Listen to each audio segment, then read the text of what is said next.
Greetings and salutations. Welcome, everybody, to another episode of 10 Things I Like here on the SevereMMA YouTube page. I am Spencer Kyte, friendly neighborhood Spencer man, and today we are looking at UFC San Antonio, which takes place on Saturday at AT&T Center, the home of the San Antonio Spurs. It's a solid card. It's got a great main event. There's some other interesting elements to it. It's also, and I'll be frank and I'll be honest here, it's also the end of a run of 8 straight weeks of events. And so it's not quite as loaded as some of these cards have been, including some of even just the fight night events. But it's a solid card, and there are certainly some things on it that I'm really looking forward to that I think are worth note, are worthwhile, and we're going to get into them. So item number 1, Chito Vera is fighting. Marlon Chito Vera has become must-see TV over the course of his UFC career. He's been in the UFC now for 8 years. This will be his 20th fight. And he is just a guy that every time out, you know what you're going to get. You know you are going to get a marauding power hitter. And over these last couple of years, especially, he's developed into a finisher. He's developed into even more of an assassin, really. Like, he's a guy that goes out there and he's got a little bit of that Derek Lewis to him in the bantamweight division, which is rare, which is what makes him special, right? He can be down on the cards. He can be losing a fight. It can be looking, as the Frankie Edgar fight and as the Dominic Cruz fights went, like it's not necessarily going to go his way. And then he finds that shot, and that shot is devastating. He's got this matchup on Saturday against Corey Sandhagen, who we'll get to in a moment. That is a terrific fight. He's on a 4-fight winning streak.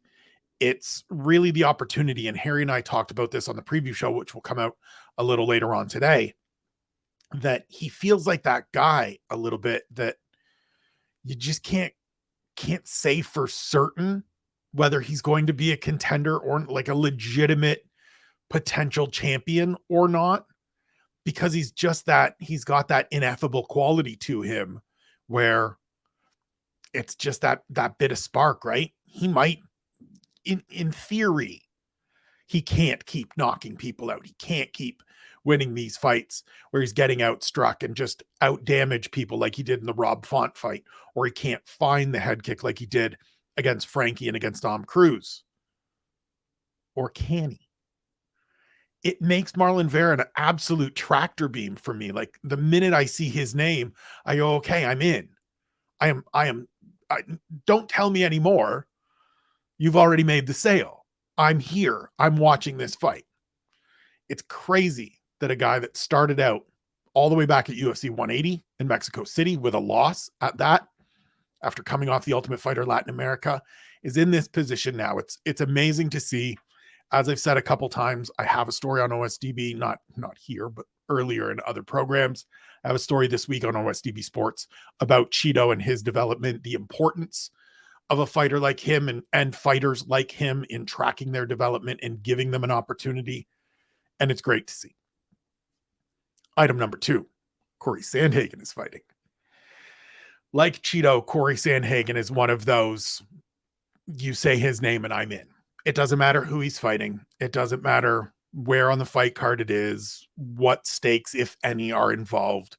From the second I saw him against Austin Arnett in his debut and finish that fight with bodywork, I was in. Hooked, sold, didn't know how far he could go, didn't know how good he was going to be. Heard some stuff from the crew at Elevation and the Colorado boys that told me, look, this kid's really good. I remember a Instagram post a few years ago where it was Corey surrounded by a bunch of UFC fighters, TJ Dillashaw, Neil Magny, Drew Dober, a bunch of the people that are out there. And they said, hey, he's the only one that isn't in the UFC yet. Let's change that. Here he is. He's been a perennial contender for the last couple of years. What makes Corey Sandhagen so great, and again, it's a thing that Harry and I really touch on the preview show, is that versatility, that variety. He has a way of understanding how to mix things up, how to make changes on the fly. He can hit you with a little bit of everything. You want to go super technical? Cool. You want to do footwork battle and movements? Cool. You want to get spinning? You want to get elevated? He's got that in his bag too. When the punches aren't working, he switches to elbows. Ask Song Yadong about that. He's another one of these guys in this division, and it's part of why I love this division so much, that just has that full complement of skills, that full arsenal. We've seen him in 5-round fights. This is a challenging fight. Do not get me wrong. Make no mistake about it. This is a difficult fight. It's a super competitive fight for both guys, but it's one of those matchups that, like, when Corey won his last fight, when he won his fight against Song Yadong, and talked to him soon after, and he said, look, Cheeto's the one that makes sense. And Cheeto basically said right away, like, yeah, I'm in. And as soon as they said that, it was like, great, I can't wait. And now I've only got to wait a couple more sleeps. That's going to be electric. Love both of these guys.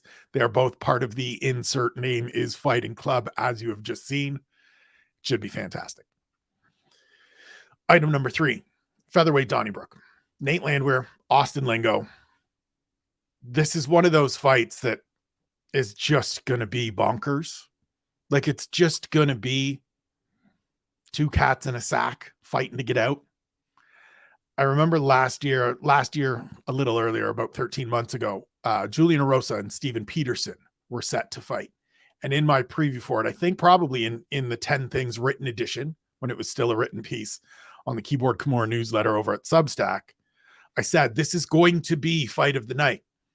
Like, these two men combined together are destined to put on fight of the night. It's just who they are. It's the fabric of their being as athletes. This is how it's going to play out. They stepped in the cage. They put on fight of the night. It was terrific. I expect the same here between Nate Landwehr and Austin Lingo. These are just two guys that are incapable of being in uninteresting fights. Nate Landwehr is a lunatic in the best ways possible. I mean, not necessarily the best ways possible, because he takes some punishment and he stops a lot of punches with his face and things like that. But from a entertainment standpoint and a you can't look away standpoint, it's the best way possible. And as I've said throughout the week, Austin Lingo's never met a fist fight that he hasn't been interested in.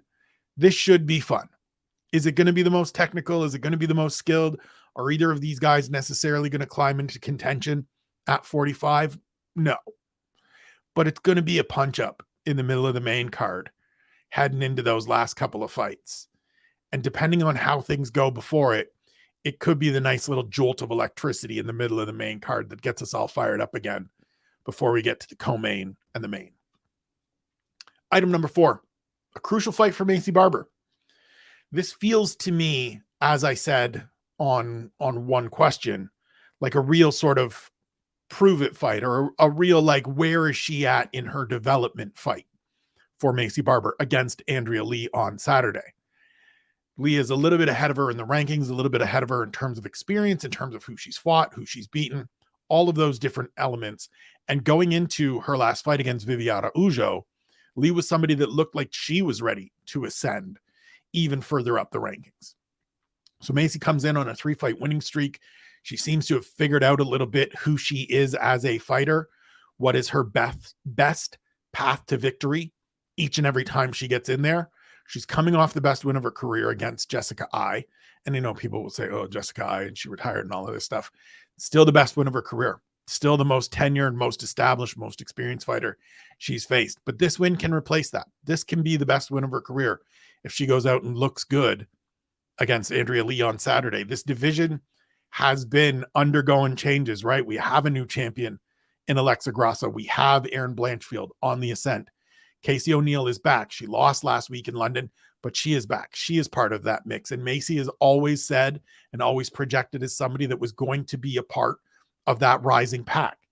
She can take another big step forward here.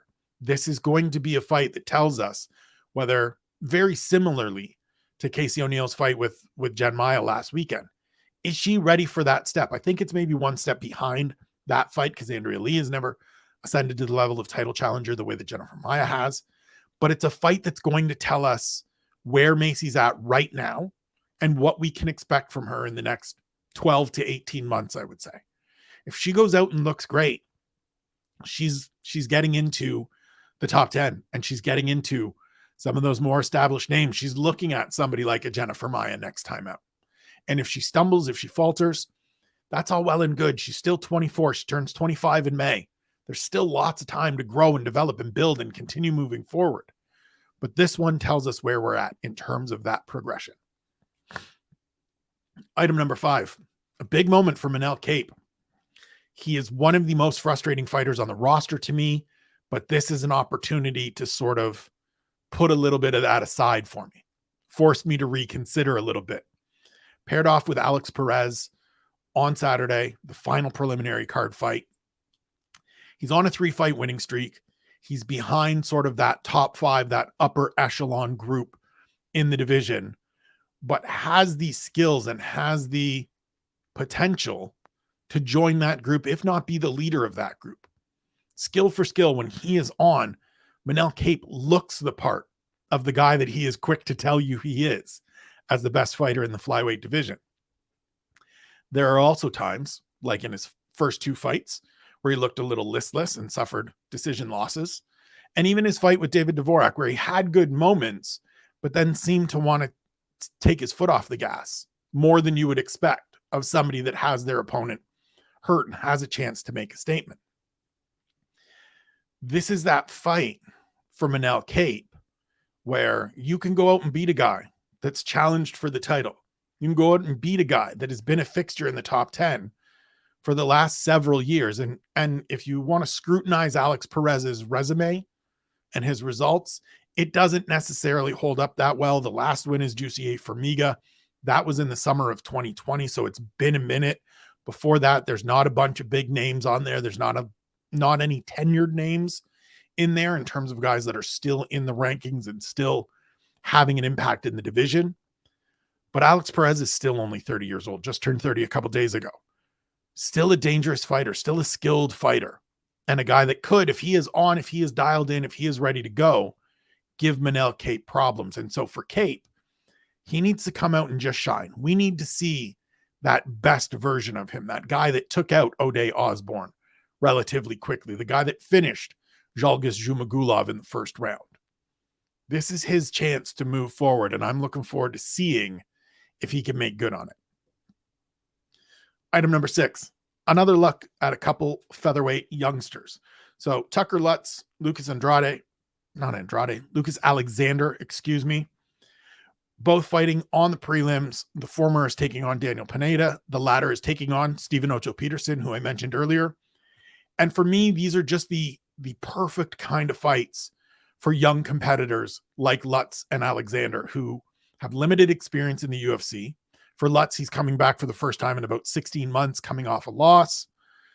Let's see how you do against another veteran guy. His debut, he looked very good against Kevin Aguiar, who is a very talented former LFA champ, sort of LFA staple, another talented veteran Texan, similar to Daniel Pineda, who he takes on Saturday. For Alexander, it's his first fight on a full training camp. He made his debut on super short notice against Joe Anderson Brito last year, and it went south, and it went south quickly, right? 2 minutes and change. Brito gets the finish. It is what it is. These things happen, as Harry would certainly say here.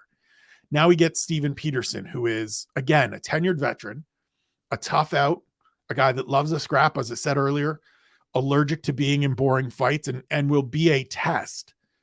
But that's what each of these guys need at this point. That's what each of these athletes need right now, is to be in there against guys that can beat them, could beat them, and are going to push them, going to force them to show some of that development, some of that growth, and really give us a chance to get a good read on where they stand in that progression and in the 145-pound weight class. Item number 7, Season 5 alums return. So Dana White's Contender Series, something I've followed very closely and have throughout. It's just, I do the recaps, I watch these fights, I hear these stories, and I can't help but pay attention to them.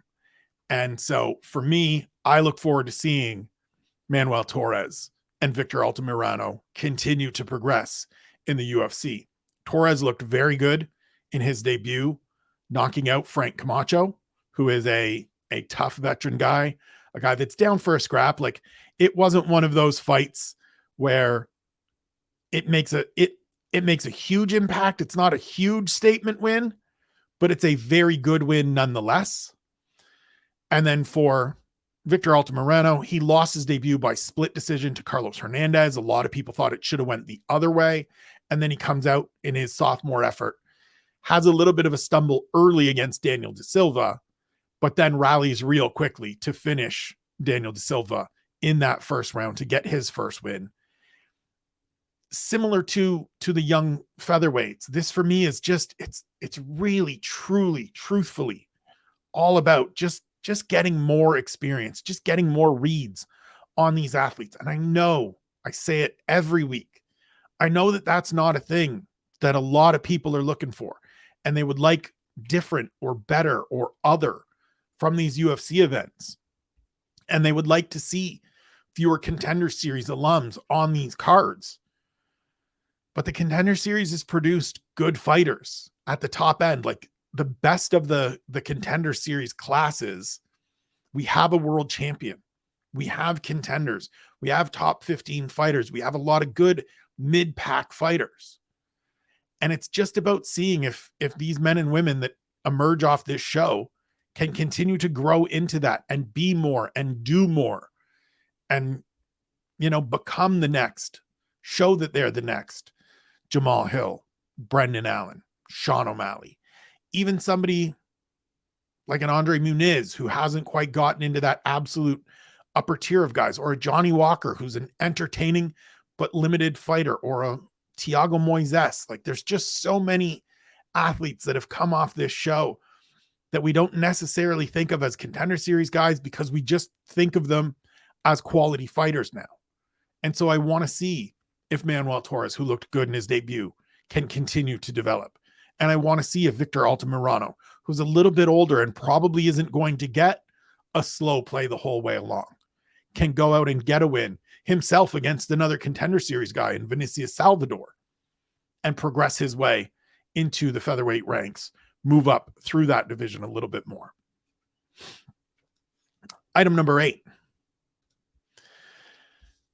CJ Vergara returns against Daniel Da Silva. And it's a fight like flyweight for me, excuse me. And I want to make a point to speak to flyweight right now, because I spend a lot of time talking about bantamweight, rightfully so. It is the best. But flyweight for me has become sort of my favorite little division to watch. And I don't say little like disparagingly. It's just, it's not a lot of names in that division, right? It's not a very deep division.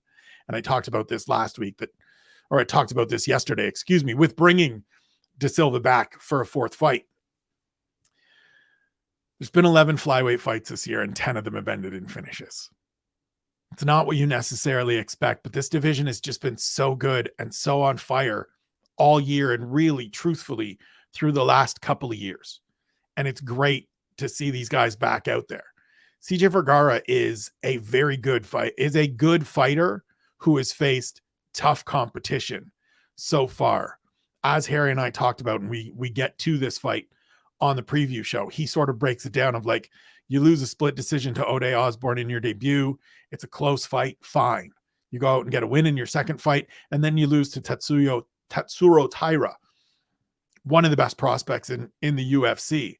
This is a hometown fight for CJ Vergara. Daniel Da Silva, for all my criticisms of him or all my questions of why he's back, he's going to come out and give him hell in the first 5-10 minutes. If it gets to 10 minutes, first 3 to 5 minutes, I should say. And so you want to keep giving me these flyweight fights, these talented, skilled finishers this year. Electric fights every time out. Everybody likes to do the fly never die when the fight is going on, right? Throw up the hashtag on Twitter when the fight is going on. But let's talk about it a little bit more before they get in the octagon. Let's talk about these men and these women in the women's flyweight ranks before they get there, so that people are paying attention and see that great fight that earns the fly never die, that earns the reminder of, oh my God, can you believe they were going to close? Tell them in advance, just like this. Item number 9, Tamaris Vidal's sophomore showing. So I don't put a ton of stock into defeating Ramona Pascual, former member of Team Powell, subsequently defeated and removed by Tamaris Vidal in her debut. but you win on a flying knee to the midsection and you're 24 years old and you're 7-1. I'm going to pay attention. I'm going to at least check in for this fight on Saturday against Hailey Cowan, who is somebody that earned a contract through the Contender Series, has a little bit of power, has a little bit of strength, has a little bit of wrestling, has a little bit of physicality that you don't necessarily see in this division as much. It's an interesting fight to me for all the reasons that Harry and I talk about on the preview show. It just gives us an understanding of who each of these women are, and especially for me, where Vidal is as a prospect. Is this somebody that can eventually develop into somebody that gets into the top 15, maybe the top 10, maybe beyond? Because again, she's 24. She's had 8 fights. It's now her second fight in the UFC. This is a chance to get that read. And as I've said throughout this episode and every episode of this, I am here to make reads. I am here to make assessments, to look at fighters and try to get a better understanding of who they are and where they can go. And for 24-year-olds, I want to see that second appearance, especially when the first one was a good win. You can discredit Ramona Pascual for having lost all of her previous UFC fights and not being at this level.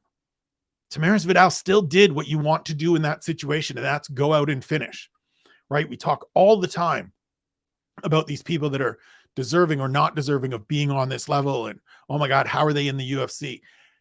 She went out and finished. What more? Like, it could have been a 15-minute slog that we see, 46% of the time so far. This, not even 46% of the time are they a slog. We've seen 46% of the fights in the UFC this year so far have gone to a decision, and a few of those have been those slogs, right? It could be one of those heavyweight ugly fests, but it wasn't. She went out and finished, and it was impressive. It was interesting. It caught my eye. Should have caught your eye. And so whether you think she deserves to be here or not, whether you think she has that top 10, top 5 upside or not, fine. Let's just wait and see. Let's just get another look. Hailey Cowan has a good reputation within the community, within the MMA world. There's a lot of people that train with her or have trained with her in the past that speak highly of her. She opened as a big favorite here, I believe. And so let's see what Tamaris Vidal brings to the table on Saturday. Last one, item number 10, a showcase of the lighter weight classes. So 10 of the 13 fights on Saturday take place below 155 pounds. We've got 3 at featherweight, 3 at bantamweight, and 4 at flyweight. These are all divisions where we've been showcasing sort of the best overall talent at the moment. If you look at full skill sets and complete skill sets, I would make the argument that flyweight, bantamweight, and featherweight, you're getting the most complete fighters, right? There's less room for specialization and there's less space for not being skilled in certain areas.